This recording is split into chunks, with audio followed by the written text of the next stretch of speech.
Hello everyone, welcome back to the channel. चलिए फिर start करते हैं। तो फॉर्म्स ऑफ बिजनेस ऑर्गेनाइजेशन, इससे पहले हमने बात की थी बिजनेस की। हमने ये जान लिया कि भी बिजनेस क्या है, उसको हम कैसे करते हैं, बिजनेस करने के हमारे क्या फायदे हैं, क्या ऑब्जेक्टिव है, किन किन बातों को हमें ध्यान में रखना चाहिए जब हम जो एक बिजनेस है उसको स्टार्ट करने जा रहे हैं। अब भाई हमने ये सब तो देख लिया कि भी बिजनेस क्या है, कैसे इसको स्टार्ट करना है। लेकिन अब इस चैप्टर में हम ये देखेंगे कि भी हमें कौन सी फॉर्म्स ऑफ बिजनेस ऑर्गेनाइजेशन है वो हमें करनी है। कि भी क्या मुझे अकेले अपना बिजनेस स्टार्ट करना है, या फिर मुझे अपने 4-5 दोस्त है उनके साथ मिलकर बिजनेस स्टार्ट करना है, या फिर मुझे और एक बड़े लेवल पे बिजनेस स्टार्ट करना है ताकि और बहुत सारे पर्सन है उनके साथ मिलकर। तो आज हम जॉब के डिफरेंट फॉर्म्स है उनकी बात करेंगे। अगर मैं अकेले में अगर अपना बिजनेस स्टार्ट करने जा रही हूँ तो उसको हम क्या कहेंगे, सोल प्रोप्राइटरशिप कहेंगे। अगर मैं 4-5 अपने फ्रेंड्स के साथ मिलकर करना चाहती हूँ तो उसको हम बेसिकली उसको हमने नाम दिया पार्टनरशिप। इसी तरह से अगर मुझे बहुत सारे पर्संस के साथ मिलकर मुझे ज्यादा फाइनेंस की रिक्वायरमेंट है, ज्यादा पैसा चाहिए, तो उस केस में मैं company form of business organization है उसको चूज कर सकती हूँ। तो इस तरह से यहाँ पे काफी सारी बिजनेस ऑर्गेनाइजेशन है।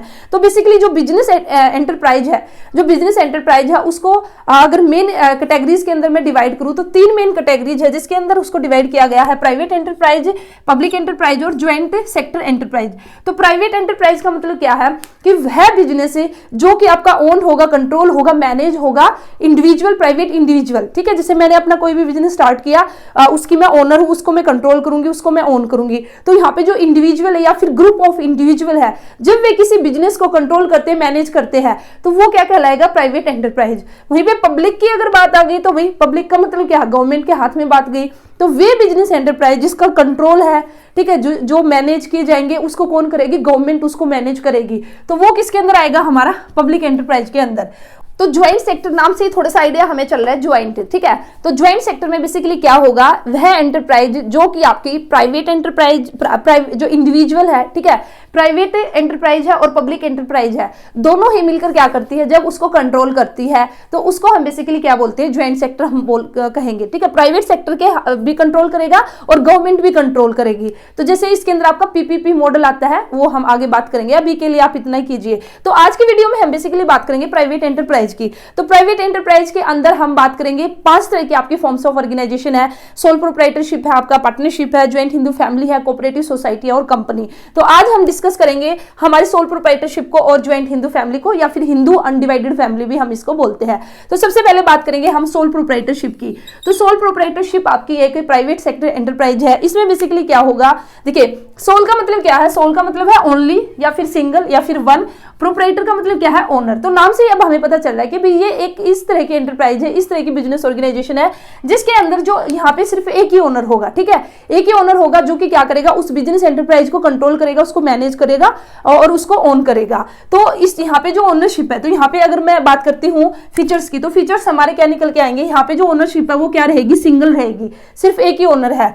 फॉर्मेशन एंड क्लोजर की अगर मैं बात करती हूँ तो आप आराम से इसको क्या कर सकते हैं, फॉर्मेशन कर सकते हो। ठीक है, इसको बना सकते हो और आराम से इसको क्लोज भी कर सकते हो। मैंने डिसाइड किया कि भी मैं अपनी समोसे की एक दुकान है उसको ओपन करूंगी। ठीक है, तो यहाँ पे देखिए मुझे यहाँ पे कोई ज्यादा ये नहीं है कि मुझे कुछ ज्यादा इलीगल फॉर्मेलिटी जो उनको फॉलो करना पड़ेगा। भाई हाँ, आराम से मैं कर सकती हूँ, अपनी समोसा दुकान है उसको मैं स्टार्ट कर दूंगी, और जब अगर मुझे नहीं उसमें इंटरेस्ट आया, ठीक है, या फिर मुझे लगा कि भाई मुझे प्रॉफिट नहीं हुआ, तो मैं उसको आराम से क्या कर सकती हूँ, उसको बंद भी कर सकती हूँ। तो ये क्या आपके सोल प्रोप्राइटरशिप।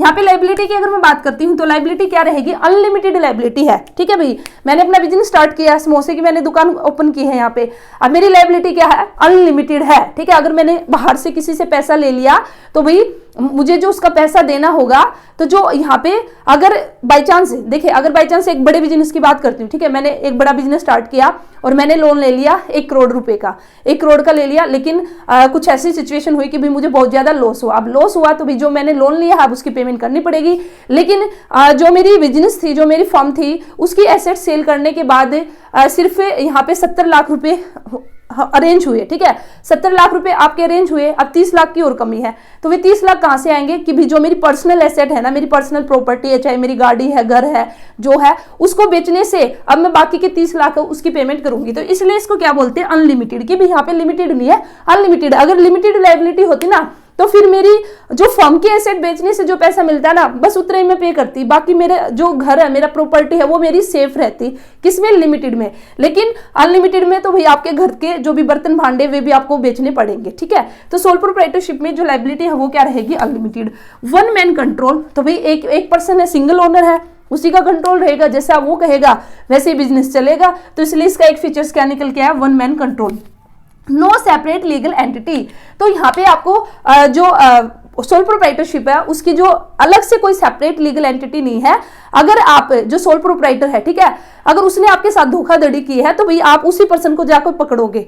ऐसा नहीं है कि भी आप उसकी कंपनी पे, उसके बिजनेस पे अलग से केस करोगे, जी नहीं। यहाँ पे जो सोल प्रोप्राइटरशिप है उसको हमने किसी अलग से जो लॉज है उसके अंदर हमने उसका रजिस्ट्रेशन नहीं कराया है, तो इस वजह से यहाँ पे जो सेपरेट एंटिटी है वो अलग नहीं है।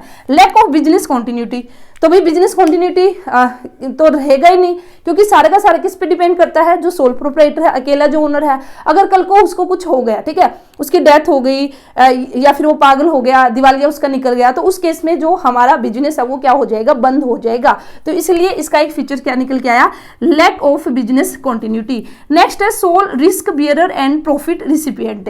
ये तो है ही भाई, अकेला क्या करेगा? सोल रिस्क बियर, जितना भी रिस्क होगा वो अकेला ही बियर करेगा उसको, और जितना भी प्रॉफिट होगा वो भी सारा वही लेके जाएगा। अकेला ही पर्सन है, वही ओनर है, ठीक है, और कोई ओनर है ही नहीं।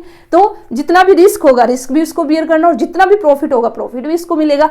तो ये हमारे क्या फीचर्स, अगर आपने कोई भी टॉपिक अगर आप करते हो, अगर आप उसका मीनिंग अच्छे से कर लो ना, तो फीचर्स भी आप खुद निकाल सकते हो, उसके मेरिट्स भी खुद निकाल सकते हो, उसके डीमेरिट्स भी खुद निकाल सकते हो। अब देखिए जो फीचर्स है और जो मेरिट्स है ऑलमोस्ट आपके सेम ही चलते हैं, बस आपको यहाँ पे हेडिंग है ना उसमें थोड़ा सा चेंज करना पड़ता है। अब देखिए अगर हम सोल प्रोप्राइटरशिप के फीचर्स हमने कर लिए, अब अगर हम यहाँ पे मेरिट की बात करें तो मेरिट क्या निकल के आया? Quick decision making. क्विक तो होगी अपने आप ही, अभी जब अकेला पर्सन है उसी को डिसीजन लेना है तो वो किसी पे डिपेंड नहीं करेगा, किसी से ज्यादा उसको कंसल्ट नहीं करना है, तो यहाँ पे जो डिसीजन मेकिंग होगी वो क्या होगी? क्विक होगी। तो फर्स्ट मेरिट हमारा क्या बना? Quick decision making. सेकंड है कॉन्फिडेंशियलिटी, ठीक है, यहाँ पे कॉन्फिडेंस हमारा रहेगा।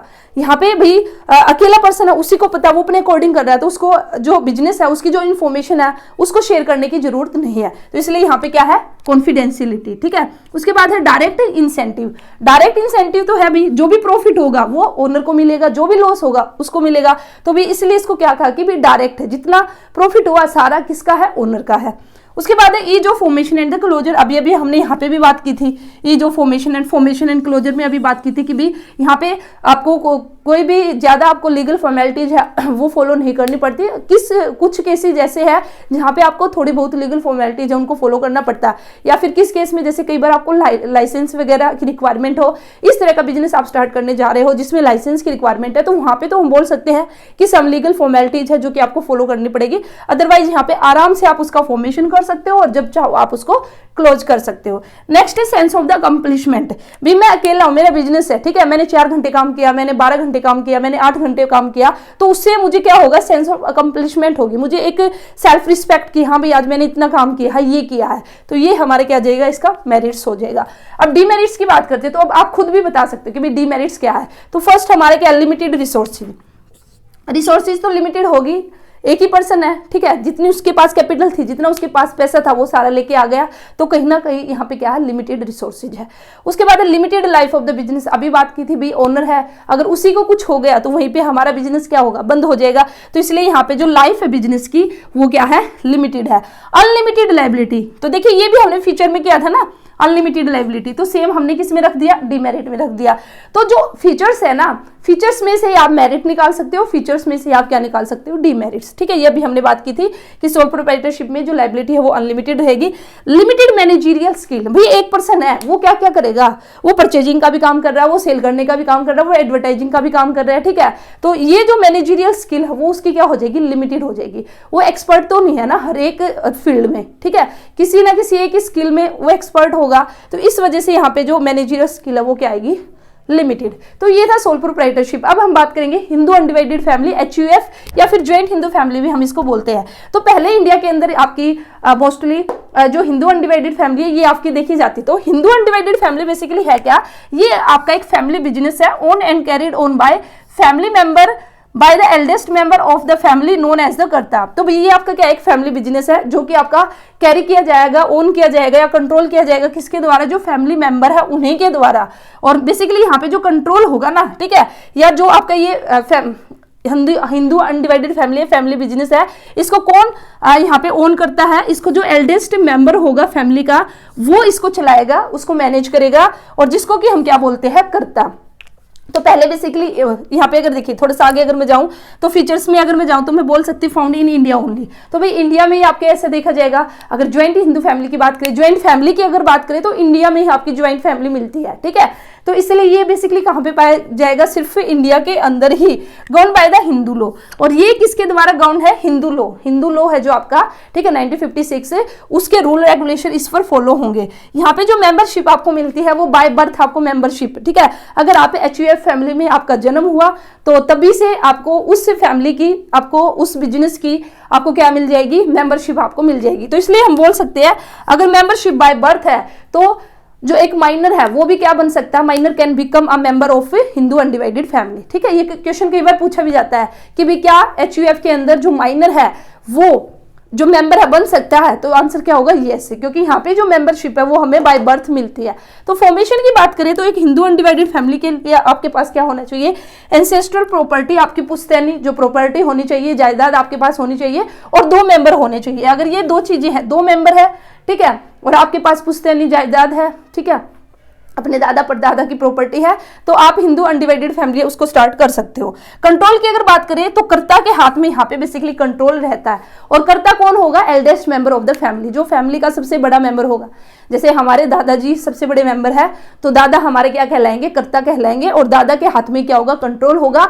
और यहाँ पे अगर मैं लाइबिलिटी की बात करती हूँ तो जो दादा की लाइबिलिटी होगी वो तो अनलिमिटेड होगी, और बाकी के जो फैमिली मेंबर है उन सबकी लाइबिलिटी क्या होगी, लिमिटेड होगी। तो ये बात आपको याद रखनी है, ठीक है।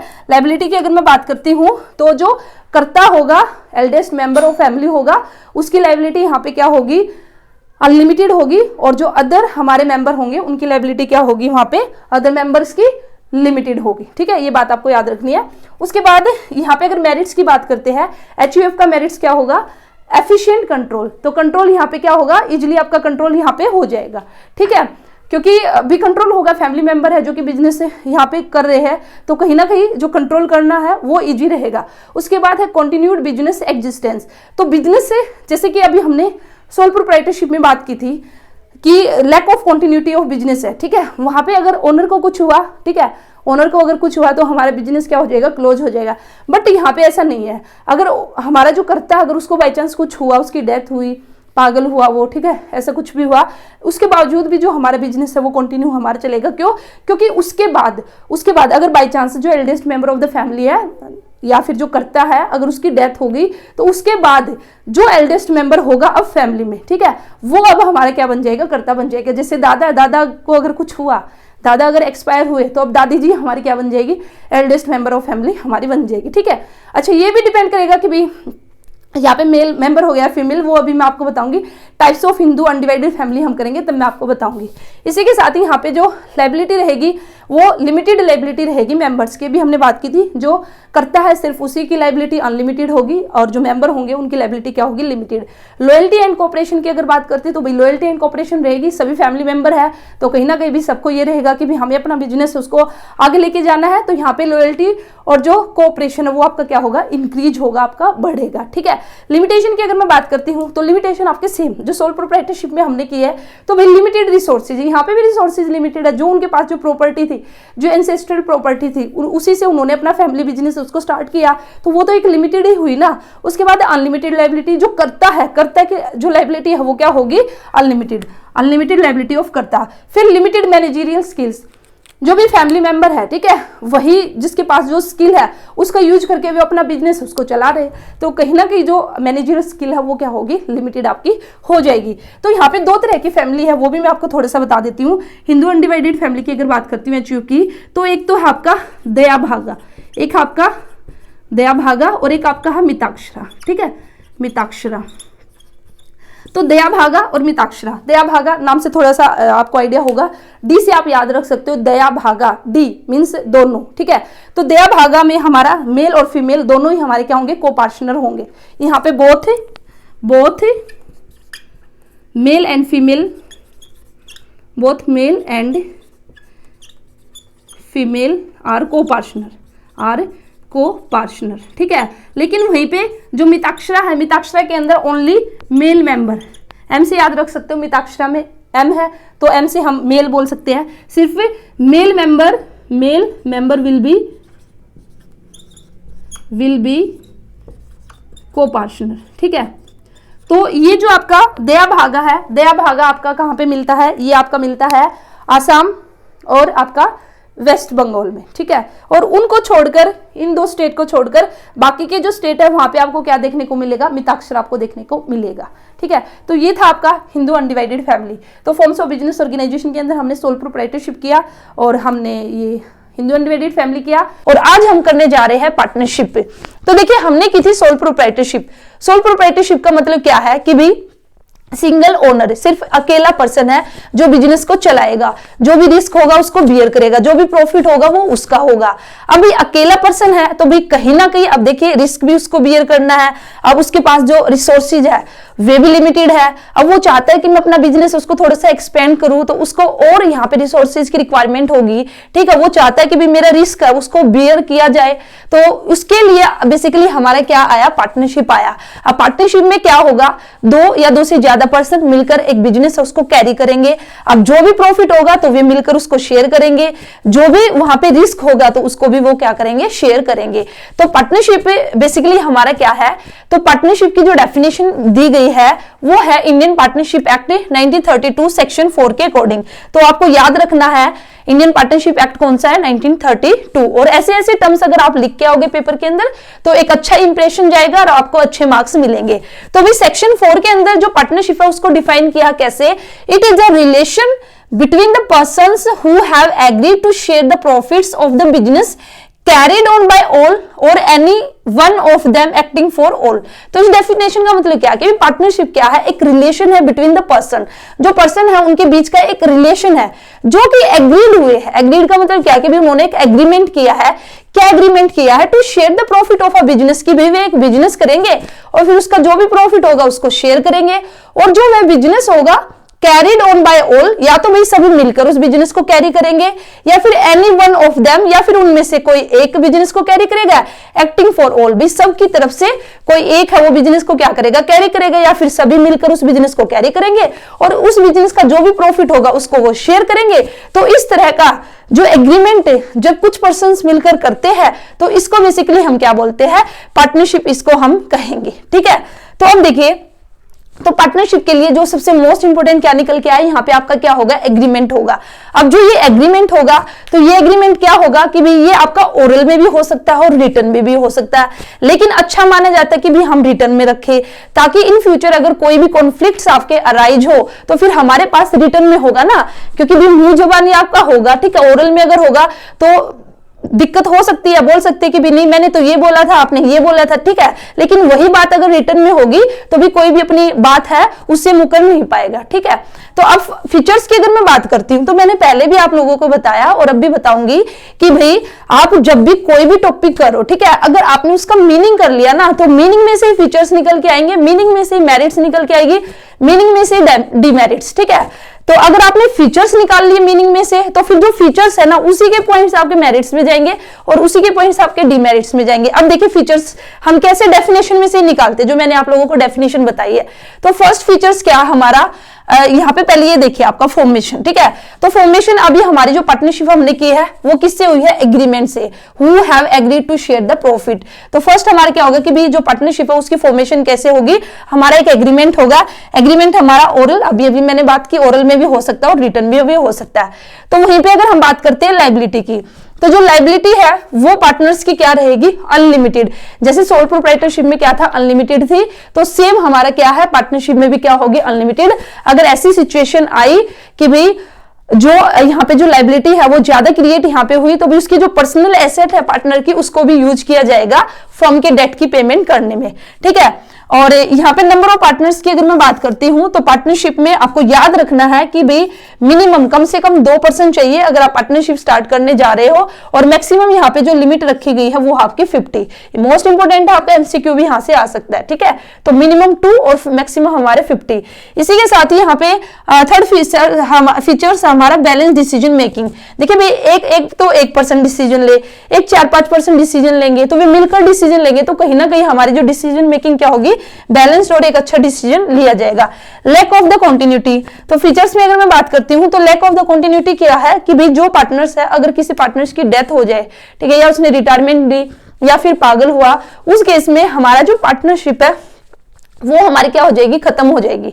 पार्टनरशिप फर्म खत्म नहीं होगी, ऐसा जरूरी नहीं है कि पार्टनरशिप फर्म भी खत्म हो, लेकिन जो पार्टनरशिप है वो खत्म हो जाएगी और उसके बाद कुछ टाइम पीरियड के लिए फिर हमें एक नया एग्रीमेंट बनाना पड़ेगा और फिर हमारी न्यू पार्टनरशिप है वो एग्जिस्टेंस में आएगी। तो इसलिए यहाँ पे फीचर्स है lack of the continuity.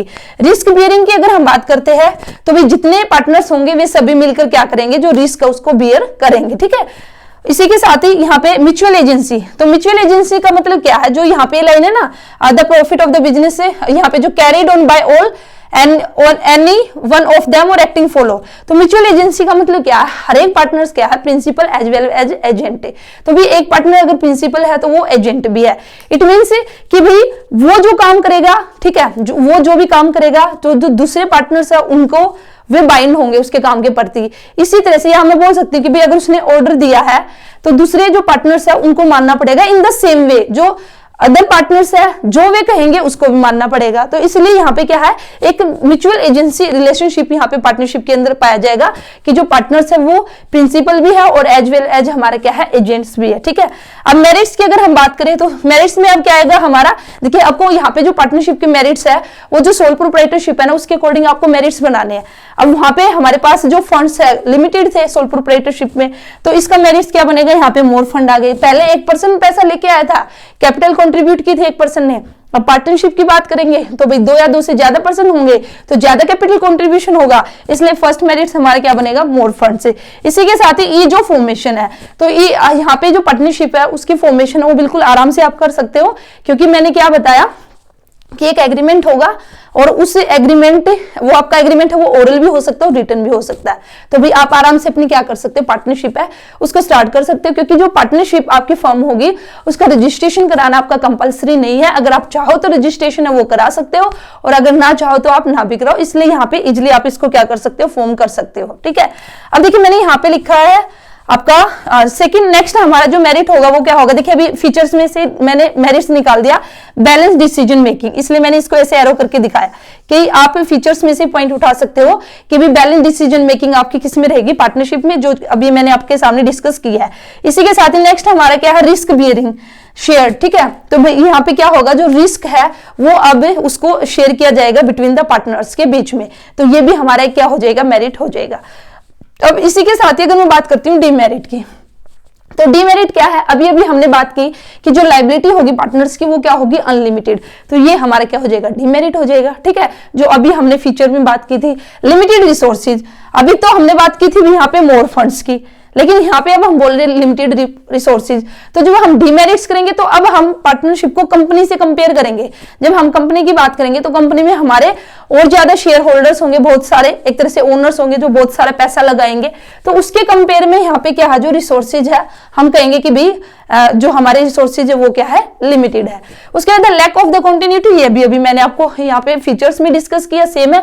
Possibility of conflicts का मतलब क्या है, देखिए यहाँ पे तो हमने बोल दिया बैलेंस डिसीजन मेकिंग है, लेकिन वहीं पे हम बोलते हैं पॉसिबिलिटी। डीमेरिट्स में हम क्या बोलते हैं कि भी कॉन्फ्लिक्ट्स की पॉसिबिलिटी रहेगी, 4% है, ठीक है। एक तो 1% को डिसीजन लेना तो कहीं ना कहीं क्विक डिसीजन मेकिंग होगी, लेकिन वहीं पे जब कोई डिसीजन आपको लेना और 4-5% है जो वे मिलकर डिसीजन लेंगे, तो इसी को डीमेरिट्स में हम कैसे बताएंगे कि भी उसका ओपिनियन अलग हो सकता है, उसका अलग हो सकता है, मे बी वे एक ही पॉइंट पे एग्री हो या न हो, इस वजह से यहाँ पे हमारा जो कॉन्फ्लिक्ट है उसकी पॉसिबिलिटी हमारी रहेगी। तो इस तरह से आप अपने आप से, ठीक है, मेरिट्स और डीमेरिट्स आप आराम से निकाल सकते हो।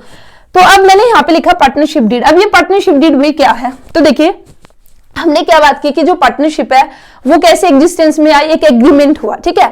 अब जो एग्रीमेंट का मतलब क्या है कि भी जो भी टर्म्स एंड कंडीशन है पार्टनरशिप से रिलेटेड, कैसे कि भी कौन कौन पार्टनर होगा, फर्म का क्या नाम होगा, जो प्रॉफिट होगा उसको हम किस रेशो में शेयर करेंगे, जो कैपिटल हम कितनी कितनी कैपिटल लेके आएंगे, तो ये सारे के सारे जो टर्म्स एंड कंडीशन है ये एक डॉक्यूमेंट होगा, उसके अंदर आपकी कंटेन होगी, ठीक है। तो वही डॉक्यूमेंट आपका बेसिकली क्या कहलाएगा, पार्टनरशिप डीड। तो पार्टनरशिप डीड बेसिकली क्या है, एक डॉक्यूमेंट है जिसके अंदर पार्टनरशिप के रिगार्डिंग सारे के सारे जो टर्म्स एंड कंडीशन है वो आपकी गिवन होगी।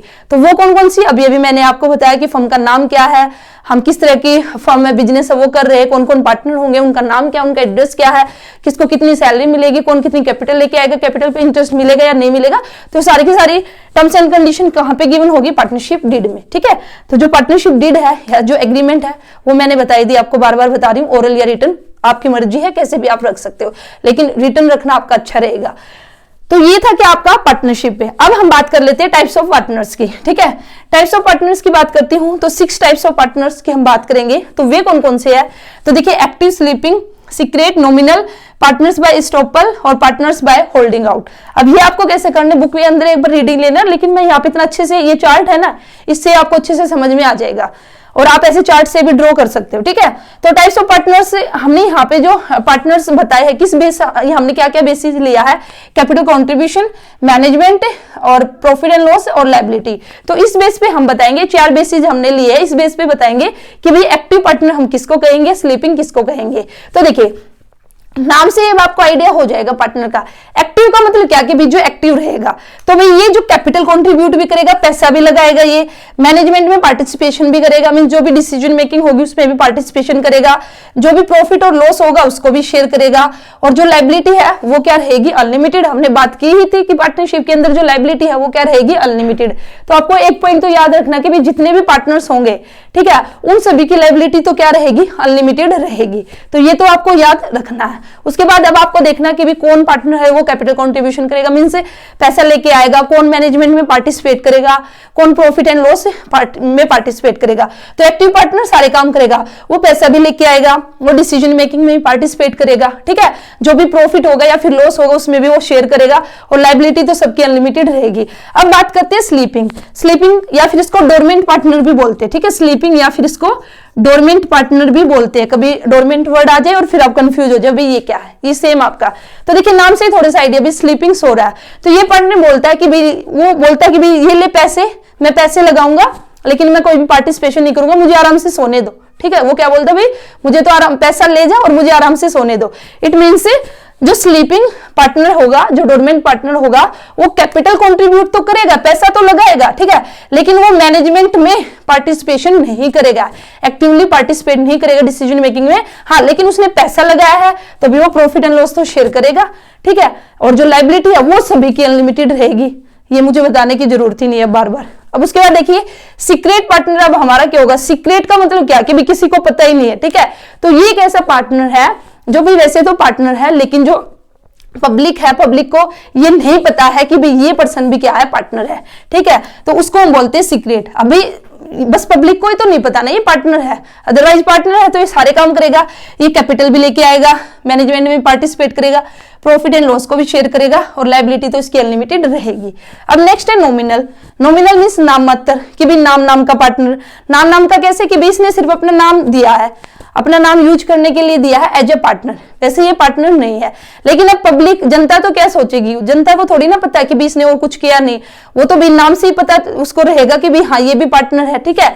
तो इस केस में अब नॉमिनल पार्टनर कौन हुआ, मतलब कि कई बार हम क्या करते हैं, कोई रेपुटेड पर्सन है, ठीक है, जिसकी रेपुटेशन है, किसी पर्सन की इमेज अच्छी है, तो भी उसको हम अपना पार्टनर बना लेते हैं, ताकि हमारी जो पार्टनरशिप फर्म है, जो हमारी फर्म है, उसकी भी इमेज एक अच्छी हो, ठीक है। तो वो हमारा कौन सा कहलाता है, नॉमिनल। उसका हमने सिर्फ नाम यूज किया, या भी उस पर्सन ने हमें अपना नाम यूज करने के लिए दे दिया। तो अब ये क्या करेगा भाई, ना तो ये कैपिटल इसने पैसा लगाया है, ना ये मैनेजमेंट में पार्टिसिपेट करता है, अब ना ही इसको किसी भी तरह का प्रॉफिट एंड लॉस अकाउंट मिलेगा, ठीक है, लेकिन भाई लायबिलिटी तो क्या रहेगी, अनलिमिटेड, क्योंकि पब्लिक के लिए तो क्या है, वो पार्टनर है। अब नेक्स्ट है पार्टनर बाय स्टॉपल। अब देखिए इसमें देखिए पार्टनर बाय इस्टॉपेबल में क्या होगा, ये एक ऐसा पार्टनर है, एक्चुअल में पार्टनर नहीं है, लेकिन ये खुद अपना इस तरह से बिहेव करेगा, ठीक है, ये प्रिटेंड करेगा अपने आप को कि भाई मैं क्या हूं, पार्टनर है।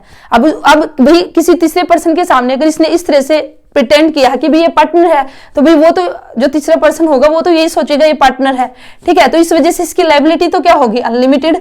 लेकिन इसने कोई कैपिटल कंट्रीब्यूशन नहीं किया है, ना ही ये मैनेजमेंट में पार्टिसिपेट करता है और ना ही प्रॉफिट एंड लॉस में, लेकिन फिर भी ये क्या है, पार्टनर कहलाए, क्योंकि इसने अपना खुद से ये दिखाया कि भाई हाँ मैं भी इस फर्म का पार्टनर हूं, ठीक है। उसके बाद है पार्टनर बाय होल्डिंग आउट। अब ये कौन सा पार्टनर है भाई, इसमें क्या है, इसमें तो उसने खुद से ये शो किया कि भी मैं पार्टनर हूं, किसमें, इस्टॉपेबल में। लेकिन यहाँ पे क्या है कि भाई किसी दूसरे पर्सन ने कहा कि ये पार्टनर है और इसने चुपचाप बैठे बैठे सुन लिया, ठीक है। किसी दूसरे पर्सन ने कहा कि भाई ये भी इस फर्म का पार्टनर है किसी तीसरे पर्सन को, और इसने भी चुपचाप बैठा है ये और इसने कुछ नहीं बोला, तो भाई वो तीसरा पर्सन तो ये सोचेगा ना कि ये पार्टनर है, तो उसको हम क्या कहेंगे, पार्टनर बाय इस्टॉपेबल, ना sorry partner by holding out. लेकिन ये अपनी जो अनलिमिटेड लायबिलिटी इससे बच सकता है, कैसे, जब किसी दूसरे पर्सन ने कहा कि भाई ये पार्टनर है, तो इसको चुपचाप ऐसे नहीं बैठे रहना था, इसको बोलना था नहीं नहीं मैं पार्टनर नहीं हूं, ठीक है। तो अगर ये डिनाई करना चाहे तो ये कर सकता है, यहाँ पे इसके पास है भी ये ऑप्शन कि भी ये खड़ा होके बिल्कुल बोल सकता है कि भी मैं पार्टनर नहीं हूं। अगर ऐसा इसने कर दिया तो उस केस में क्या होगा, इसकी जो लायबिलिटी है फिर वो अनलिमिटेड नहीं रहेगी। लेकिन अगर इसने चुपचाप, किसी दूसरे ने कहा और भी ये चुपचाप बैठा रहा, तो फिर उस केस में इसकी लायबिलिटी यहाँ पे क्रिएट होगी। तो ये बेसिकली क्या डिफरेंस, इसमें तो उसने खुद से आके अपने आप से कहा कि भी हाँ मैं इस तरह से शो ऑफ किया कि भी मैं मान लूं हाँ भी ये पार्टनर है, ठीक है। लेकिन यहाँ पे किसी और ने कहा और इसने चुपचाप सुन लिया, तो इस तरह से आप इसको याद रख सकते हो। तो ये फिर यहाँ पे ना तो कंट्रीब्यूशन किया, ना मैनेजमेंट में पार्टिसिपेट किया, ना प्रॉफिट एंड लॉस, बट हम इसको भी क्या कहेंगे कि भी इसकी जो लायबिलिटी है वो क्या है, अनलिमिटेड है। तो ये है आपके टाइप्स ऑफ पार्टनर। उसके बाद अब हम करेंगे टाइप्स ऑफ द पार्टनरशिप, ठीक है।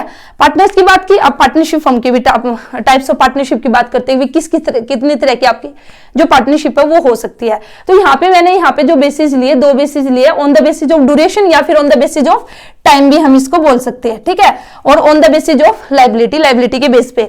On the basis of duration की अगर बात करती हूँ तो 2 तरह की पार्टनरशिप है, पार्टनरशिप एट विल और पर्टिकुलर पार्टनरशिप। तो पार्टनरशिप एट विल का मतलब क्या है कि भाई अपनी इच्छा से ये पार्टनरशिप है, ये डिपेंड करेगी आपकी इच्छा पे, जब तक आप चाहो तब तक आप पार्टनरशिप है उसको कर सकते हो। और जब आपने चाहा कि भाई अब हमें पार्टनरशिप नहीं करनी, तो सिर्फ आपको एक छोटा सा काम करना है, इसके रिगार्डिंग आपको एक नोटिस देना होगा, ठीक है, और फिर आप जो पार्टनरशिप है उसको खत्म कर सकते हो। तो इसको कहेंगे हम पार्टनरशिप एट विल। वहीं पे पर्टिकुलर पार्टनरशिप का मतलब क्या है कि भाई नाम से ही आइडिया चल रहा है, पर्टिकुलर मीन्स ये पार्टनरशिप एक पर्टिकुलर काम के लिए हमने की है, एक पर्टिकुलर प्रोजेक्ट है उसके लिए हमने की है। जैसे ही हमारा वो प्रोजेक्ट कंप्लीट होगा तो ये पार्टनरशिप भी ऑटोमेटिकली क्या हो जाएगी, आपकी खत्म हो जाएगी, ठीक है। फॉर एग्जाम्पल यहाँ पे 4 पर्सन है, उन्होंने पार्टनरशिप की कि उनको एक ब्रिज बनाना है, ठीक है। जैसे ही हमारा ब्रिज बन के तैयार होगा, चाहे वो 2 साल में हो, 4 में हो, 10 साल में कंप्लीट हो, और तभी हमारी ये पार्टनरशिप है वो क्या हो जाएगी, खत्म हो जाएगी। तो इसको हम बोलते हैं पर्टिकुलर पार्टनरशिप। ये एक जो भी पर्पज है हमारा, जिस पर्पज के लिए हमने बनाई है, या जो भी हमारा प्रोजेक्ट है, जैसे ही हमारा वो प्रोजेक्ट कंप्लीट होगा ये पार्टनरशिप भी हमारी खत्म हो जाएगी, ठीक है। तो ये था हमारा on the basis of the duration of the time. अब हमारा on the basis of the liability. तो लायबिलिटी के बेस पे भी हमारे 2 तरह की पार्टनरशिप है, लिमिटेड लायबिलिटी पार्टनरशिप और सेकंड हमारी जनरल पार्टनरशिप। तो अभी जो हमने बात की, जो पार्टनरशिप की हमने बात की, वो हमारी किसके अंदर आएगी, जनरल पार्टनरशिप। तो जनरल पार्टनरशिप के अंदर बेसिकली हमारी लायबिलिटी है वो क्या रहेगी, अनलिमिटेड। अभी तक हमने जितना भी यहाँ पे किया है वो सारा क्या किया है, जनरल पार्टनरशिप हमने किया है। लेकिन वहीं पे अगर मैं बात करती हूँ लिमिटेड लायबिलिटी पार्टनरशिप की, तो यहाँ पे देखिए नाम से ही आइडिया चल रहा है हमें, लिमिटेड लायबिलिटी। यहाँ पे जो पार्टनर होंगे उसकी लायबिलिटी क्या रहेगी, लिमिटेड रहेगी। हाँ, लेकिन आपको याद रखना है यहाँ पे एक पार्टनर की जो लायबिलिटी होगी वो तो अनलिमिटेड होगी, और बाकी के जितने भी पार्टनर होंगे उनकी जो लायबिलिटी होगी वो लिमिटेड होगी। तो एक पार्टनर की तो यहाँ पे भी आपको अनलिमिटेड मिलेगी, ठीक है। जैसे 10 पार्टनर है और हमारी कौन सी पार्टनरशिप फर्म है, लिमिटेड लायबिलिटी पार्टनरशिप फर्म है, उसके अंदर 10 पार्टनर है, तो वहां पे एक पार्टनर होगा उसकी लायबिलिटी क्या रहेगी, अनलिमिटेड, और बाकी के जो 9 पार्टनर होंगे उनकी लायबिलिटी क्या रहेगी, लिमिटेड। तो वो हमारा क्या कहलाएगा, लिमिटेड लायबिलिटी पार्टनरशिप, ठीक है। और इसी के साथ ही इस वाली जो हमारी ये पार्टनरशिप है लिमिटेड लायबिलिटी, LLP भी हम इसको बोलते हैं, तो इसके जो रजिस्ट्रेशन है वो कराना क्या है, कंपल्सरी है। जनरल पार्टनरशिप का तो रजिस्ट्रेशन कराना ऑप्शनल है, चाहो तो आप करा सकते हो, कंपलसरी तो है नहीं, ठीक है, लेकिन लिमिटेड लायबिलिटी पार्टनरशिप का रजिस्ट्रेशन कराना कंपलसरी है। अब देखिए जो पार्टनर जिसकी लायबिलिटी अनलिमिटेड है, अब मेजर रोल वही प्ले करेगा, डिसीजन जो भी लेना है, जो पार्टनरशिप है उसको कंट्रोल करना है, वो सब कौन करेगा, जिसकी जो लायबिलिटी अनलिमिटेड है, जिस पार्टनर्स की, ठीक है। तो ये हमारी क्या कहलाएगी, लिमिटेड लायबिलिटी पार्टनरशिप एक्ट है हमारा 2008, ठीक है। उसके रूल रेगुलेशन इस पार्टनरशिप पे हमारे क्या होंगे, फॉलो होंगे, ठीक है। और जनरल पार्टनरशिप पे हमारा जो इंडियन पार्टनरशिप एक्ट 1932 है, उसके रूल्स एंड रेगुलेशन हमारे एप्लीकेबल होंगे, ठीक है। तो ये था वही पार्टनरशिप मैंने आपको कंप्लीट करा दिया। अब हम बात करेंगे कोऑपरेटिव सोसाइटी की। Next form of business organization है कोऑपरेटिव सोसाइटी, ठीक है। देखिए यहाँ पे अब आपका कोऑपरेटिव सोसाइटी है, नाम से ही आपको थोड़ा सा आइडिया होगा। कोऑपरेटिव मींस कोऑपरेशन, कोऑपरेशन का मतलब सहयोग की भावना, मिलजुल कर कुछ काम करने की भावना, ठीक है।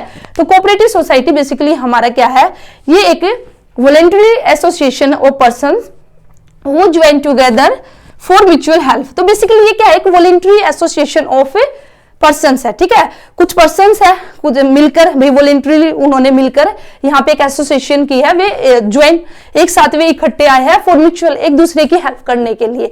तो वो बेसिकली हमारी क्या है, कोऑपरेटिव सोसाइटी। तो इसके लिए हमारा जरूरी क्या है कि भी 10 हमें अडल्ट मेंबर चाहिए, ठीक है। 10 को अडल्ट मेंबर मिलकर जो कोऑपरेटिव सोसाइटी उसको स्टार्ट कर सकते हो, और इसी के साथ इसका जो रजिस्ट्रेशन कराना है वो कंपलसरी है। तो registration compulsory under the cooperative society act, ये आपको याद रखना है। कोऑपरेटिव सोसाइटी एक्ट हमारा 1912, इसके अंडर इसका रजिस्ट्रेशन होना कंपलसरी है, ठीक है। तो जैसे ही रजिस्ट्रेशन होगा तो भाई फिर ये क्या हो जाएगी, एक सेपरेट लीगल एंटिटी आप लोगों की बन जाएगी। और यहाँ पे बेसिकली जो कैपिटल कंट्रीब्यूशन होगा वो क्या होगा, जो मेंबर्स है, ठीक है, जिन्होंने कोऑपरेटिव सोसाइटी उसको फॉर्म किया, वही कैपिटल लेके आएंगे, अपना जो भी शेयर उनका रहेगा, और उसी कैपिटल का फिर ये यूज करेंगे। तो यहाँ पे अगर मैं फीचर्स की बात करती हूँ तो फर्स्ट फीचर्स हमारा क्या है, जैसे कि मैंने बताया वॉलंटरी है, मर्जी है भाई, जिसका मन चाहा वो इस सोसाइटी के अंदर आ सकता है, और जिसको जब चाहे वो बाहर भी जा सकता है। यहाँ पे कोई आपका रूल रेगुलेशन नहीं है कि भाई एक बार आप सोसाइटी के मेंबर बन गए तो उसके बाद आप बाहर नहीं जाओगे, जी नहीं, ठीक है। जब आपने चाहा इस सोसाइटी को ज्वाइन कर सकते हो, और जब चाहो आप इसको लीव कर सकते हो। इक्वल वोटिंग राइट है, ठीक है। यहाँ पे जितने भी मेंबर्स है तो उनको क्या है भाई, जो वोटिंग राइट है वो इक्वल है, 1 मैन 1 वोट। यहाँ पे क्या रूल चलता है हमारा, एक मैन है तो भी उसकी एक ही वोट होगी। ये इससे कोई फर्क नहीं पड़ता कि भी एक मेंबर ने कितनी कैपिटल दी है, अगर किसी मेंबर ने ज्यादा कैपिटल दी है तो भी वो ज्यादा वोट करेगा, जी नहीं, 1 मैन 1 वोट का यहाँ पे हमारा राइट्स है। सर्विस मोटिव है, अभी मैंने कहा कि भी फॉर म्यूचुअल हेल्प के लिए यहाँ पे वॉलंटरी एसोसिएशन ऑफ पर्सन हमारा किया जाएगा। तो यहाँ का मेन मोटिव क्या होगा कि भाई सर्विस है वो देना, ठीक है। Separate legal entity, next features हमारा सेपरेट लीगल एंटिटी भी, जैसे ही हमारा सोसाइटी एक्ट के अंदर रजिस्ट्रेशन होगा तो इसकी अपनी एक लीगल एंटिटी क्रिएट होगी। इट मींस अब ये जो अपने मेंबर है उससे अलग है, और यहाँ पे ये चाहे तो जो सोसाइटी है, ठीक है, सोसाइटी केस भी कर सकती है, और अदर पर्सन भी सोसाइटी के ऊपर केस कर सकते हैं। इसके मेंबर और सोसाइटी वे क्या है, अलग है। लिमिटेड लायबिलिटी है, यहाँ पे जो मेंबर है उनकी लायबिलिटी क्या रहेगी, लिमिटेड, जितना जिसका शेयर है वहीं तक ही उसकी क्या रहेगी, लायबिलिटी रहेगी। कंट्रोल की अगर बात करें तो यहाँ पे बेसिकली एक मैनेजिंग कमेटी होगी, एक मैनेजिंग कमेटी होगी जो कि इलेक्ट की जाएगी, इसके मेंबर्स के द्वारा ही एक कमेटी बनाई जाएगी, और वही कमेटी क्या करेगी, कंट्रोल करेगी। तो ये क्या है, फीचर्स। तो मेरिट्स की अगर बात करते हैं तो स्टेबल एग्जिस्टेंस, ठीक है, ये इसका जो एग्जिस्टेंस है वो स्टेबल है, क्योंकि भाई इसने एक सेपरेट लीगल एंटिटी यहाँ पे क्रिएट हो चुकी है, तो इसके मेंबर आएंगे जाएंगे तो सोसाइटी पे कोई फर्क नहीं पड़ेगा, सोसाइटी चलती रहेगी। नेक्स्ट है इक्वेलिटी इन वोटिंग राइट्स, अभी हमने बात की थी, बिल्कुल सेम हमारा 1 मैन 1 वोट। उसके बाद है लिमिटेड लायबिलिटी, देखिए फीचर्स में बिल्कुल से उठा लिया हमने कि भी यहाँ पे जो मेंबर्स हैं उसकी लायबिलिटी लिमिटेड रहेगी। सपोर्ट फ्रॉम द गवर्नमेंट, तो जो कोऑपरेटिव सोसाइटी होती है उनको गवर्नमेंट से भी असिस्टेंट है वो मिलता रहता है, सहायता है, जो हेल्प है वो मिलती रहती है। ईज ऑफ द फॉर्मेशन, इसका फॉर्मेशन है उसको आप आराम से कर सकते हो, ज्यादा लीगल फॉर्मेलिटीज आपको नहीं करनी पड़ती, थोड़ी सी लीगल फॉर्मेलिटीज है उनको पेपर वर्क है वो आपको करना होगा, और सिर्फ 10 अडल्ट मेंबर इसके लिए जरूरी है, ठीक है। 10 यहाँ पे माइनर हमारा कोऑपरेटिव सोसाइटी का मेंबर नहीं बन सकता, यहाँ पे स्पेशली लिखा है कि भी 10 adult member required to form a cooperative society. तो ये हमारे मेरिट्स। वहीं पे डिमेरिट्स की अगर मैं बात करती हूँ तो यहाँ पे डिमेरिट्स में फिर से वही बात आ गई भी, एज अगर हम कंपनी से कंपेयर करेंगे तो यहाँ पे जो कैपिटल है, फंड्स है या रिसोर्सेज है वो हमारे क्या है, लिमिटेड है। इनएफिशिएंट मैनेजमेंट है नेक्स्ट, कि भाई जो मेंबर्स है वो वॉलंटरली सर्विस देंगे, ठीक है, तो भाई वे एक्सपर्ट नहीं है, और ना ही कोऑपरेटिव सोसाइटी है वो एक्सपर्ट को हायर कर सकती है, क्योंकि एक्सपर्ट को हायर करेंगे तो फिर हमें सैलरी भी ज्यादा देनी होगी, इतना ये नहीं कर सकते, तो इसीलिए यहाँ पे जो मैनेजमेंट है वो इनएफिशिएंट है। लैक ऑफ सीक्रेसी क्यों है, तो कई बार गवर्नमेंट है वो नेसेसरी, गवर्नमेंट कई बार यहाँ पे मैंडेटरी कंपलसरी करती है कि जो कोऑपरेटिव सोसाइटी है वे अपने रिगार्डिंग, ठीक है, अपने मेंबर्स के बारे में सारी की सारी इंफॉर्मेशन है उसको डिस्क्लोज करे, तो इस वजह से यहाँ पे जो सीक्रेसी है वो आपकी मेंटेन नहीं होगी। एक्सेसिव गवर्नमेंट कंट्रोल, सेम हमारा कि भाई जहां पर अगर गवर्नमेंट आपको सपोर्ट दे रही है, असिस्टेंस आपको, हेल्प आपकी प्रोवाइड कर रही है, तो कहीं ना कहीं कुछ हद तक गवर्नमेंट आपके ऊपर कंट्रोल भी करेगी, तो ये किसके अंदर आ जाएगा, डीमेरिट्स के अंदर आ जाएगा। तो ये हमने मेरिट्स और डीमेरिट्स कर लिए। तो अब ना टाइप्स और मैं आपको बता देती हूँ, ठीक है, मैं ऐसे ही बता देती हूँ, सुन लेना, आपके पास जो बुक है उसमें से रीड आउट कर लेना। तो types of cooperative society important है, ये टाइप्स ऑफ कोऑपरेटिव सोसाइटी, ठीक है, तो आपको करने की भी different types of cooperative society है जो हमारी क्या करती है, अलग अलग एक्टिविटीज उसको परफॉर्म करेगी। तो फर्स्ट यहाँ पे कोऑपरेटिव सोसाइटी है कंज्यूमर कोऑपरेटिव सोसाइटी। तो जो भी टाइप्स आपकी गिवन है नेम में उसका आंसर छिपा हुआ है। कंज्यूमर कोऑपरेटिव सोसाइटी है, देखिए उसका काम क्या है, अभी कंज्यूमर के वेलफेयर के लिए वो काम करेगी। तो कंज्यूमर कोऑपरेटिव सोसाइटी सबसे पहले कैसे बनेगी, जो कंज्यूमर्स होंगे, ठीक है, वे क्या करेंगे, ज्वाइन टुगेदर, वे मिलकर एक सोसाइटी बनाएंगे। और बेसिकली कंज्यूमर कोऑपरेटिव सोसाइटी क्यों बनाई गई है, जो मिडलमैन है उसको एलिमिनेट करने के लिए, ताकि हम मिडलमैन को एलिमिनेट करके अब जो प्रोडक्ट है वो एक रीजनेबल प्राइस पर हमें मिल सके, ठीक है, जो कॉस्ट है वो हमारी कम हो सके। तो यहाँ पे बेसिकली जो मेन ऑब्जेक्टिव है कंज्यूमर कोऑपरेटिव सोसाइटी को वो क्या है, to ensure the steady supply of the essential goods की आपको सप्लाई है वो मिलती रहे एट अ रीजनेबल प्राइस पर आपको मिलती रहे, ठीक है, और हाई क्वालिटी प्रोडक्ट आपको एक रीजनेबल प्राइस पर आपको मिले। तो ये क्या होगा, कौन करेगा, कंज्यूमर कोऑपरेटिव सोसाइटी। नेक्स्ट है हमारा प्रोड्यूसर कोऑपरेटिव सोसाइटी। अब producer cooperative society consist of the small producer, जो छोटे छोटे प्रोड्यूसर है वे मिलकर अपनी एक सोसाइटी बना लेंगे, उसको हम कहेंगे क्या, प्रोड्यूसर कोऑपरेटिव सोसाइटी, ठीक है। क्योंकि देखिए जो छोटे छोटे प्रोड्यूसर है उनके लिए जो इनपुट्स है, ठीक है, रॉ मटेरियल है या फिर लेटेस्ट मशीन्स है, लेटेस्ट न्यू टेक्निक की जो मशीन है उनको हायर करना उनके लिए क्या डिफिकल्ट है। उस केस में क्या है, वे सब मिलकर आएंगे एक साथ और उन्होंने कोऑपरेटिव सोसाइटी उसको फॉर्म किया, और अब उनको जो रॉ मटेरियल है वो आराम से मिल जाएगा, लेटेस्ट टेक्नोलॉजी है उसका भी वे अब आराम से यूज कर सकते हैं, ठीक है। तो ये आप किसके अंदर डाल दोगे, प्रोड्यूसर कोऑपरेटिव के अंदर। उसके बाद आपका कोऑपरेटिव मार्केटिंग सोसाइटी। तो मार्केटिंग सोसाइटी में भी हमारे छोटे छोटे प्रोड्यूसर होंगे, ठीक है, उनके लिए बेसिकली क्या है, अपना जो प्रोडक्ट है उसको सेल करना डिफिकल्ट है, इस वजह से वे क्या करेंगे, एक मार्केटिंग कोऑपरेटिव सोसाइटी है उसको फॉर्म करेंगे, और वो हेल्प करेगी अब उनके प्रोडक्ट को सेल आउट करने में। कैसे, वो उनकी हेल्प करेगी ट्रांसपोर्टेशन में, एडवर्टाइजिंग में, ठीक है, तो ये उनकी पैकेजिंग में, वेयर हाउसिंग में, उनको उनकी आउटपुट को एक बेस्ट प्राइस है वो प्रोवाइड कराएगी, कौन, जो कोऑपरेटिव मार्केटिंग सोसाइटी है, एक फेवरेबल मार्केट उनको प्रोवाइड करेगी, ठीक है। तो इस तरह से जो कोऑपरेटिव मार्केटिंग सोसाइटी है वो स्मॉल प्रोड्यूसर के वेलफेयर के लिए क्या करेगी, काम करेगी। फिर हमारा कोऑपरेटिव क्रेडिट सोसाइटी।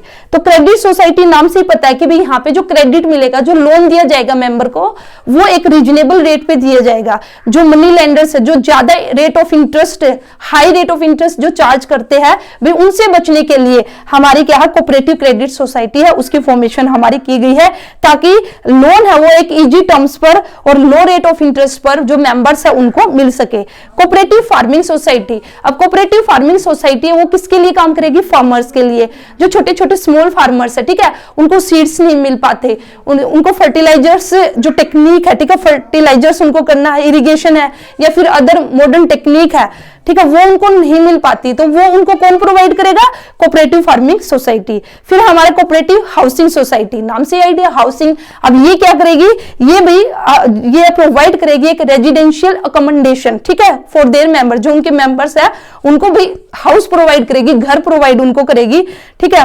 तो हेल्पिंग करेगी member to purchase the houses at a lower cost, कि विवेक लो रेट पर, लो कॉस्ट पर जो घर है उसको खरीद सके, ठीक है। उनको रोड, पार्क्स, स्ट्रीट लाइट और पार्किंग एटसेट्रा ये सारी की सारी जो फैसिलिटी है प्रोवाइड की जाएगी। तो भाई जो भी कोऑपरेटिव सोसाइटी है, जो भी नेम है ना, वही उसका काम है, उसके अकॉर्डिंग आप उसके बारे में लिख सकते हो। तो ये था हमारा टाइप्स ऑफ कोऑपरेटिव सोसाइटी जो मैंने अभी आपको बताया। तो इस तरह से हमने पार्टनरशिप कंप्लीट किया, कोऑपरेटिव सोसाइटी। आज हम करेंगे कंपनी, ज्वाइंट स्टॉक कंपनी। तो कंपनी भी बेसिकली हमारा क्या है, एक फॉर्म्स ऑफ बिजनेस ऑर्गेनाइजेशन है। सोल प्रोप्राइटरशिप में हमने क्या किया था, एक अकेला पर्सन था, जब उसको लगा कि भी उसको अपना बिजनेस थोड़ा सा और एक्सपेंड करना है तो फिर वो कहाँ पे गया, पार्टनरशिप में गया। तो पार्टनरशिप में हमने क्या किया, जब 2 या 2 से ज्यादा पर्सन मिलकर कोई भी बिजनेस स्टार्ट करते हैं तो उसको हमने क्या कहा, partnership. Joint Hindu family basically क्या है, एक फैमिली बिजनेस है, ठीक है, जो एंसेस्ट्रल प्रॉपर्टी है, पुश्तैनी जो जायदाद है उसके लेकर कुछ पर्सन जो फैमिली मेंबर है वे अपना बिजनेस करते हैं और ये पीढ़ी दर पीढ़ी ये बिजनेस आपका चलता रहेगा। उसके बाद हमने की कोऑपरेटिव सोसाइटी की बात। तो कोऑपरेटिव सोसाइटी में भी कुछ मेंबर ने मिलकर बिजनेस स्टार्ट किया, या हम बोल सकते हैं जो कोऑपरेटिव सोसाइटी है वे बेसिकली अपनी म्यूचुअल हेल्प के लिए जो कोऑपरेटिव सोसाइटी है उसका फॉर्मेशन करते हैं। अब हमें क्या करना है भी, एक्चुअल में अगर हम कहे तो जो कंपनी है, जब हमें एक बहुत ही बड़े स्केल पर, लार्ज स्केल पर, ठीक है, हमारा जो बिजनेस है उसको काफी हमें एक्सपेंड करना, मोर रिसोर्सेज की हमें रिक्वायरमेंट है, तो तब हम कौन सी फॉर्म्स ऑफ बिजनेस ऑर्गेनाइजेशन को चूज करते हैं, कंपनी फॉर्म को। तो कंपनी बेसिकली है क्या, तो देखिए यहाँ पे पहले हमने कंपनी का मीनिंग है उसको डिफाइन किया है। तो हमारा कंपनी एक्ट है, आप सभी ने सुना होगा, कंपनीज एक्ट है 2013। तो जो एक्ट है, एक्ट के अंदर जो डेफिनेशन आपकी कंपनी की गिवन है वो क्या गिवन है कि भाई a company means a company incorporated under this act और any other previous company law. तो कंपनी एक्ट बोलता है, कंपनी एक्ट के अंदर आपका सेक्शन गिवन है सेक्शन 2 और उसका सब सेक्शन है 20। इसके अकॉर्डिंग बोलता है कि भी हम कंपनी किसको मानेंगे, जब हम कंपनी एक्ट के अंदर उस कंपनी को रजिस्ट्रेशन करा लेंगे, उसका इनकॉर्पोरेशन करा लेंगे तो हम उसको कंपनी कहेंगे। वो कंपनी एक्ट 2013 के अंदर भी हो सकता है या फिर कोई भी जो प्रीवियस लॉ था, जैसे पहले 2013 एक्ट से पहले जो कंपनी एक्ट था वो 1956 था, उससे पहले और भी कोई भी प्रीवियस लॉ हो सकता है। अगर उसके अंदर हमने कंपनी को इनकॉर्पोरेशन कराया तो हम उसको क्या कहेंगे, कंपनी। तो कंपनी का जो रजिस्ट्रेशन कराना है वो कंपलसरी है, लेकिन इससे तो हमें मीनिंग अच्छे से थोड़ा हमें समझ नहीं आया, ठीक है। तो फिर अब हम अच्छे से देखते हैं कि भाई कंपनी का मीनिंग क्या, कंपनी बेसिकली है क्या। तो देखिए a company is an artificial person. देखिए जैसे जैसे आप मीनिंग करोगे ना, ऐसे ही ऐसे आपके जो फीचर्स भी निकलते आएंगे और जो आपकी एडवांटेज डिसएडवांटेज या फिर मेरिट्स या डीमेरिट्स है वो भी आपकी मीनिंग से ही निकलेगी, इसलिए मीनिंग को ध्यान से सुनना। कंपनी बेसिकली क्या है, company is an artificial person. Company क्या है, एक आर्टिफिशियल पर्सन है, नेचुरल पर्सन नहीं है। आप मैं हम क्या है, नेचुरल पर्सन है, बट कंपनी हमारा क्या है, एक आर्टिफिशियल पर्सन है। आर्टिफिशियल पर्सन क्यों कहा, क्योंकि कंपनी का जो जन्म हुआ, कंपनी का जो बर्थ हुआ वो हमारी तरह नहीं हुआ।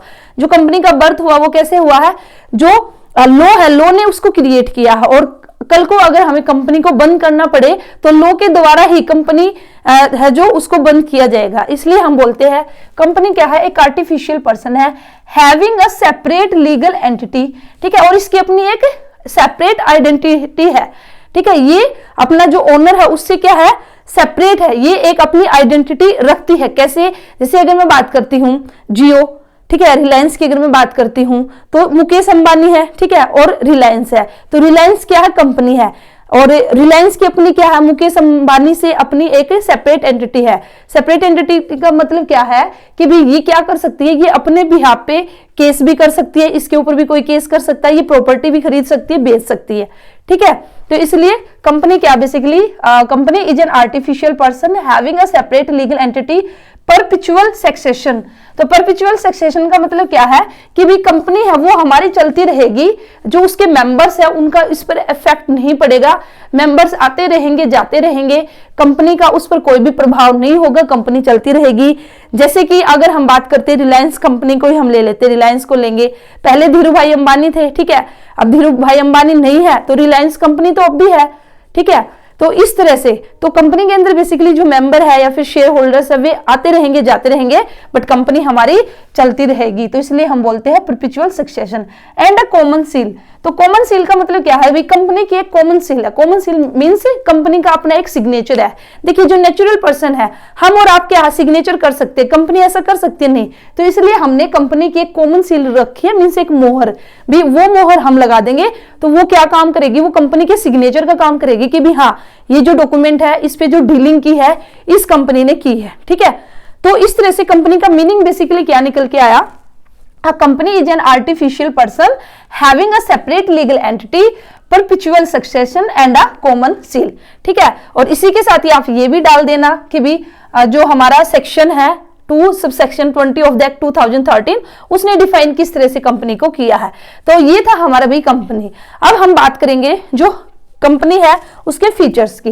तो अगर आपने मीनिंग को अच्छे से किया तो फीचर्स इसी में निकल के आए हैं। फीचर्स हमारे क्या, आर्टिफिशियल पर्सन, अभी मैंने आपको बताया कि भी ये हमारी तरह चल फिर नहीं सकती, सांस नहीं ले सकती, ठीक है, इसलिए हमारे बेसिकली क्या है, एक आर्टिफिशियल पर्सन है। इसको लॉ ने क्रिएट किया है और लॉ इसको लिक्विडेट करेगा, मींस इसका एंड करेगा। सेपरेट लीगल एंटिटी, अभी मैंने आपको बताया इसकी जो आइडेंटिटी है वो क्या है, सेपरेट है। ये अपने बिहाफ पे कंपनी अपने नाम से कोई भी प्रॉपर्टी है उसको खरीद सकती है, बेच सकती है, केस कर सकती है, कोर्ट केस, ठीक है, या कंपनी के ऊपर भी हम क्या कर सकते हैं, केस कर सकते हैं। फॉर्मेशन की अगर बात करें तो जो कंपनी की जो फॉर्मेशन है वो काफी टाइम कंज्यूमिंग और एक्सपेंसिव रहेगी। यहाँ पे काफी डॉक्यूमेंटेशन जो प्रोसेस है, ठीक है, तो काफी ज्यादा प्रोसेस यहाँ पे हमें फॉलो करनी पड़ती है, तब जाके कंपनी है उसका फॉर्मेशन होगा। नेक्स्ट आपका परपेचुअल सक्सेशन, अभी मैंने आपको बताया कि भी जो मेंबर्स है उन वे आएंगे जाएंगे, कंपनी पर उसका कोई भी फर्क नहीं पड़ता, कंपनी हमेशा चलती रहेगी, ठीक है। उसके बाद कंट्रोल की अगर मैं बात करती हूं तो भी वैसे तो देखिए जो कंपनी में जो पैसा लगाते हैं, जो कैपिटल लगाएंगे उसको हम क्या बोलते हैं, शेयर होल्डर्स बोलते हैं। तो कंपनी के अंदर जो कैपिटल है वो शेयर्स की फॉर्म में आएगी, शेयर्स के थ्रू आएगी, शेयर होल्डर्स। और जो शेयर होल्डर्स है वही क्या होते हैं, असली ओनर होते हैं, ठीक है। Real owner of a company हमारे कौन होंगे, शेयर होल्डर्स। लेकिन अब जो शेयर होल्डर्स है वे ऑल ओवर द वर्ल्ड या फिर पूरे देश के अंदर हमारे फैले हुए हैं। अब भाई दूर दूर से तो जो शेयर होल्डर्स है वो कंपनी को देखने नहीं आ सकते, उसको कंट्रोल करने नहीं आ सकते। तो इसलिए जो कंपनी है, कंपनी को कौन कंट्रोल करता है, जो बोर्ड ऑफ डायरेक्टर है, ठीक है, जो बोर्ड ऑफ डायरेक्टर है वे बेसिकली क्या करेंगे, जो कंपनी है उसको क्या करेंगे, कंट्रोल करेंगे। उसके बाद लायबिलिटी, तो ये एक अच्छा फीचर्स है कंपनी के अंदर कि कंपनी के अंदर जो लायबिलिटी है वो आपकी लिमिटेड रहेगी। जितना आपने शेयर परचेज किया है उस शेयर तक ही आपकी लायबिलिटी रहेगी। अगर आपने फॉर एग्जांपल अगर आपने क्या किया, 100 शेयर आपने खरीदे हैं एक कंपनी के और एक शेयर 10 रुपए का है, तो अब आपकी लायबिलिटी है बस 1000 रुपए तक, ठीक है। कंपनी आपसे सिर्फ 1000 रुपीज ही मंगा सकती है, इससे ज्यादा कंपनी आपसे नहीं मंगाएगी, चाहे कंपनी को लॉस हो चाहे कुछ भी हो। तो यहाँ पे बेसिकली कंपनी के अंदर जो लायबिलिटी है वो क्या रहेगी, लिमिटेड। रिस्क बियरिंग की अगर मैं बात करती हूँ तो भी जितने भी शेयर होल्डर्स है सभी मिलकर क्या करेंगे, जो भी रिस्क होगा उसको बियर करेंगे। तो ये हमारे क्या हुए, फीचर। अब फीचर्स में से हम कहीं ना कहीं क्या निकाल देंगे, मेरिट्स। मेरिट्स की बात करें तो फर्स्ट अभी मैंने आपको बता दिया कि भी सबसे अच्छा फायदा कंपनी में क्या है कि भी यहाँ पे जो लायबिलिटी है वो क्या रहेगी, लिमिटेड रहेगी। इसी के साथ ही यहाँ पे एक मेरिट्स है, ट्रांसफर ऑफ द इंटरेस्ट है। ट्रांसफर ऑफ इंटरेस्ट का मतलब क्या है कि भी कंपनी के अंदर जो शेयर होल्डर्स है वे आपके बदलते रहते हैं। कैसे, यहाँ पे जो शेयर्स है उनको आप इजिली ट्रांसफर कर सकते हो। और ये जनरली किस केस में होगा, पब्लिक कंपनी के केस में। पब्लिक कंपनी के केस में आप क्या कर सकते हो, अपने जो शेयर्स है उसको ट्रांसफर कर सकते हो। आज मेरे पास शेयर है, ठीक है, 100 शेयर है, 10 रुपए का एक शेयर है मेरे पास से, और मुझे कैश की रिक्वायरमेंट है, तो मैं तुरंत अपने शेयर है उसको सेल कर दूंगी और सेल करके मेरे पास कैश आ जाएगा। और अब जो ओनरशिप है वो मेरी ओनरशिप नहीं रहेगी, जिसको मैंने सेल किया अब ओनरशिप उसके पास चली जाएगी। तो बेसिकली यहाँ पे जो ट्रांसफर ऑफ इंटरेस्ट है ये पॉसिबल है। इसी के साथ ही अभी हमने बात की थी भी कंपनी का एक परपेचुअल एग्जिस्टेंस है, कंपनी हमारी हमेशा चलती रहेगी, ठीक है। स्कोप फॉर एक्सपेंशन की अगर बात करें तो कंपनी में हमारे पास ज्यादा रिसोर्सेज है, ठीक है। फाइनेंशियल रिसोर्सेज की बात करें तो कंपनी पब्लिक से भी जो पैसा अरेंज करती है, इसी के साथ ही कंपनी लोन वगैरह भी ले सकती है। तो यहाँ पे कंपनी के अंदर कहीं ना कहीं स्कोप ऑफ फॉर एक्सपेंशन वो आपका ज्यादा होगा। प्रोफेशनल मैनेजमेंट की अगर बात करते हैं हम तो कंपनी में हमारी जो मैनेजमेंट है, ठीक है, वो एक्सपर्ट्स के थ्रू की जाएगी, या यहाँ पे जो एक्सपर्ट है कंपनी उसको आराम से हायर कर सकती है, क्योंकि कंपनी के पास फंड्स की कमी नहीं है, रिसोर्सेज की कमी नहीं है। तो इसलिए कंपनी जो हायर सैलरी है वो आराम से पे कर देगी। तो इसलिए ये हमारी बेसिकली मेरिट्स हो जाएगी कि भी कंपनी में हमारी एक प्रोफेशनल मैनेजमेंट देखने को मिलती है। अब वहीं पे डीमेरिट्स की बात करें या फिर हम लिमिटेशन की बात करें तो फर्स्ट लिमिटेशन क्या आई, मैंने क्या बताया था कि जब भी हमारी कंपनी की फॉर्मेशन होगी वो टाइम कंज्यूमिंग भी होगी, एक्सपेंसिव भी होगी, ठीक है। तो यहाँ पे क्या है, कॉम्प्लेक्सिटी इन फॉर्मेशन भी कंपनी की जो जो को हम फॉर्मेशन जब हम करेंगे तो ये एक लेंथी प्रोसेस यहाँ पे रहेगी, बहुत ज्यादा डॉक्यूमेंटेशन होगा, तो इस वजह से ये हमारी क्या कहलाएगी, लिमिटेशन। जैसे सोल प्रोप्राइटरशिप है वो हमें स्टार्ट करनी है, हम आराम से स्टार्ट कर सकते हैं। पार्टनरशिप में भी कोई ज्यादा लीगल प्रोसेस आपको ज्यादा फॉलो नहीं करनी पड़ेगी, ठीक है। वो भी रजिस्ट्रेशन आप कराओगे पार्टनरशिप का तो आप लगा सकते हो, भी कुछ फॉर्मेलिटीज है जो आपको करनी पड़ेगी। अदरवाइज अगर आप रजिस्ट्रेशन नहीं कराओगे तो भी उस केस में तो आप आराम से अपनी पार्टनरशिप भी स्टार्ट कर सकते हो, ठीक है। तो इस वजह से भी कंपनी का लेकिन रजिस्ट्रेशन कराना जरूरी है। अब रजिस्ट्रेशन कराना जरूरी है तो काफी सारे डॉक्यूमेंट्स होंगे जिनकी रिक्वायरमेंट होगी, तो इस वजह से यहाँ पे फॉर्मेशन है वो थोड़ी सी डिफिकल्ट हो जाएगी। लैक ऑफ सीक्रेसी, अब कंपनी के अंदर यहाँ पे जो भी डॉक्यूमेंटेशन है, देखिए जब जैसे हम रजिस्ट्रेशन कराएंगे तो भी ये नेसेसरी है कंपनी के केस में कि भी कंपनी को अपने मेंबर्स को कंपनी के रिगार्डिंग सारी की सारी इंफॉर्मेशन है वो प्रोवाइड करनी पड़ती है, ठीक है। तो इस वजह से यहाँ पे अगर हम सीक्रेसी की बात करें तो कंपनी के अंदर सीक्रेसी मेंटेन करना पॉसिबल नहीं है, तो इसलिए हमारा सेकंड लिमिटेशन क्या है, लैक ऑफ सीक्रेसी। उसके बाद हमारा इम्पर्सनल वर्क इन्वायरमेंट। अब देखिए इम्पर्सनल वर्क इन्वायरमेंट यहाँ पे क्रिएट होगा, क्यों होगा, मैंने अभी आपको बताया था कंपनी के अंदर जो रियल ओनर होंगे वो कौन होंगे, शेयर होल्डर्स होंगे। अब शेयर होल्डर्स हमारे दूर दूर फैले हुए हैं, शेयर होल्डर्स तो हमारे पास आ नहीं सकते, ठीक है, कंपनी के पास से, तो कहीं ना कहीं जो बोर्ड ऑफ डायरेक्टर है उन्हीं को मेंटेन करना पड़ेगा। अब शेयर होल्डर्स इतनी दूर है, उनके साथ कोई पर्सनल कांटेक्ट है नहीं, तो कहीं ना कहीं एक इम्पर्सनल वर्क इन्वायरमेंट यहाँ पे क्रिएट हो जाएगा। उसके बाद आपका न्यूमरस रेगुलेशन, जो ये आप इससे कनेक्ट कर सकते हैं, जैसे मैंने आपको बताया ना फॉर्मेशन करने में एक्सपेंसिव है, ठीक है, और टाइम कंज्यूमिंग है, कहीं ना कहीं क्यों है ये सब, क्योंकि बहुत सारी रेगुलेशन है जिसको कि फॉलो करना पड़ता है, तब जाके कंपनी हाउस की फॉर्मेशन होगी। या अदर जैसे कंपनी एक्ट है, कंपनी एक्ट 2013 है, उसके जो रूल्स रेगुलेशन है वो भी क्या है, जो कंपनीज है उनको फॉलो करने पड़ते हैं। तो इस तरह से यहाँ पे न्यूमरेशन रेगुलेशन है जिसको फॉलो करना पड़ेगा, और ये भी किसके अंदर आ जाएगी, आपकी लिमिटेशन के अंदर। नेक्स्ट है delay in the decision making, तो इसी वजह से हमारी जो डिसीजन मेकिंग है उसमें डिले होगी, इतनी सारी रेगुलेशन है, रूल्स है, पेपर वर्क यहाँ पे होगा, ठीक है, तो उस वजह से कहीं ना कहीं डिसीजन मेकिंग है वो क्या हो जाएगी, डिले। ओलिगार्किक मैनेजमेंट, इसका मतलब बेसिकली क्या है, देखिए वैसे तो हम बोलते हैं कि भी कंपनी क्या है, एक डेमोक्रेटिक स्टेट है, ठीक है, कि डेमोक्रेसी हमारी कंपनी के अंदर है, बट ऐसा नहीं है। ऐसा क्यों नहीं है, क्योंकि कंपनी में हमने बात की कि जो रियल ओनर शेयर होल्डर्स है, अब शेयर होल्डर दूर दूर फैले हुए हैं पूरे देश में, तो अब वे तो जो कंपनी की मैनेजमेंट है उसमें पार्टिसिपेट नहीं कर सकते, ठीक है, वे कहीं ना कहीं जो कंपनी उसको कंट्रोल नहीं कर सकते, तो कंट्रोल कुछ चुनिंदा हाथों में ही रह जाएगा, और वे चुनिंदा हाथ कौन से होंगे, बोर्ड ऑफ डायरेक्टर। तो कहीं ना कहीं जो मैनेजमेंट है उसको कंट्रोल करना, कोई भी डिसीजन लेना, वो किसके हाथ में रहेगा, बोर्ड ऑफ डायरेक्टर के हाथ में, ठीक है। और कई बार बोर्ड ऑफ डायरेक्टर क्या करेंगे कि भाई वे जो शेयर होल्डर्स है उनके हित के बारे में नहीं सोचते हुए ऐसे ही कोई भी डिसीजन ले लेंगे, जिस वजह से कहीं ना कहीं जो शेयर होल्डर्स है वे सेटिस्फाइड नहीं होंगे, और कई बार इस वजह से शेयर होल्डर्स क्या करते हैं, अपने शेयर्स है वो कंपनी के जो शेयर्स है उसको बेचकर वहां से निकल जाते हैं। तो इस वजह से यहाँ पे बेसिकली ओलिगार्किक मैनेजमेंट देखने को मिलती है।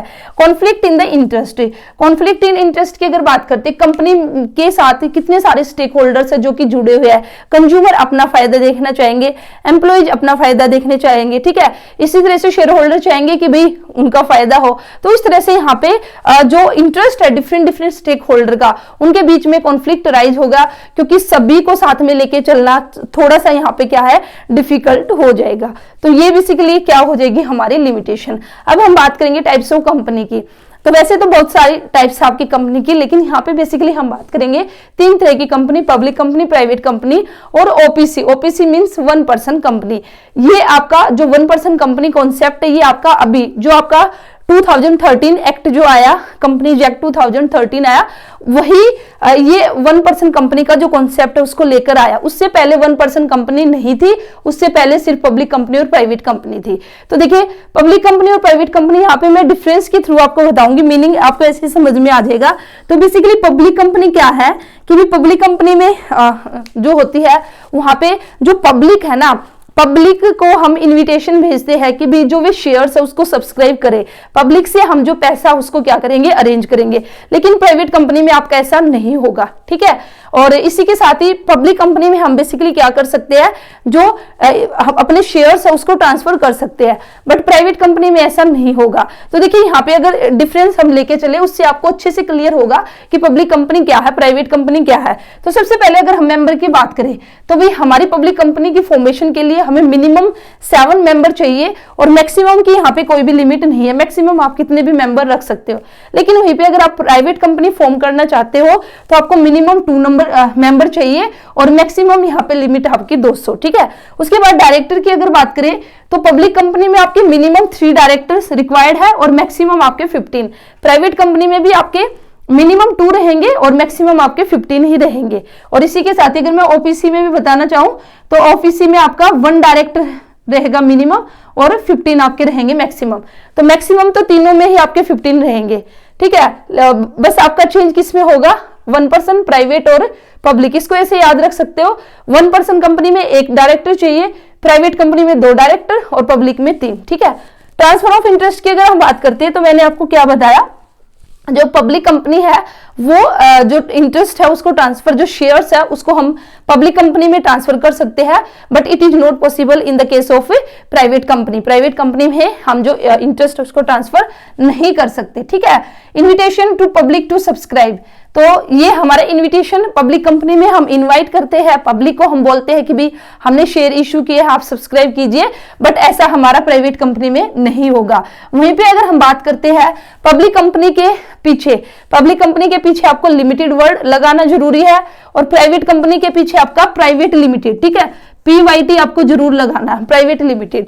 तो ये बेसिकली हमारे क्या हो जाएगा डिफरेंस। एक बार आपकी जो बुक है उसमें से और अच्छे से रीडिंग आप ले लेना, उससे आपको और अच्छे से समझ में आएगा। अभी मैंने बात की थी 1% कंपनी की, तो 1% कंपनी का मतलब क्या है, 1% company means a company with only 1% as its member, सिर्फ 1%, ठीक है। सिर्फ 1% भी क्या कर सकता है, जो कंपनी है वो स्टार्ट कर सकता है। पहले बेसिकली ये जो कंसेप्ट नहीं था तो 1% का मतलब क्या था, वो सोल प्रोप्राइटरशिप में आ जाएगा।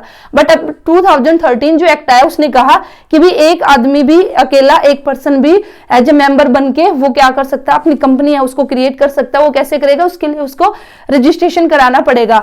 और 1% कंपनी उसको कौन स्टार्ट कर सकता है, रेजिडेंट ऑफ इंडिया, ठीक है।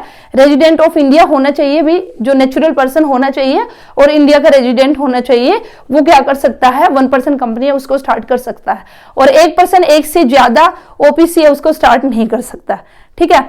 तो ये है आपका बेसिकली 1% कंपनी के बारे में। तो ये था भैया आज की वीडियो में आपका फॉर्म्स ऑफ बिजनेस ऑर्गेनाइजेशन आपका कंप्लीट हो चुका है। 5 ही फॉर्म्स में आप लोगों को करा चुकी हूँ, ठीक है। और इसके बाद अब हमारा जो चैप्टर 3 है वो स्टार्ट होगा 10 फरवरी तक। 10 फरवरी तक आप लोगों का जो सिलेबस है उसको मैं कंप्लीट करा दूंगी। तो अभी तक भी आपने कुछ नहीं किया तो भी मेरे साथ आप अपनी तैयारी उसको कर सकते हो। और वीडियो अच्छी लगी है तो वीडियो को आप लाइक कीजिए, चैनल को सब्सक्राइब कर लीजिए। आपका कोई भी डाउट है तो कमेंट सेक्शन में पूछ लेना, मैं रिप्लाई करने की कोशिश करूंगी। तो मिलते हैं नेक्स्ट वीडियो में। All the best, thank you.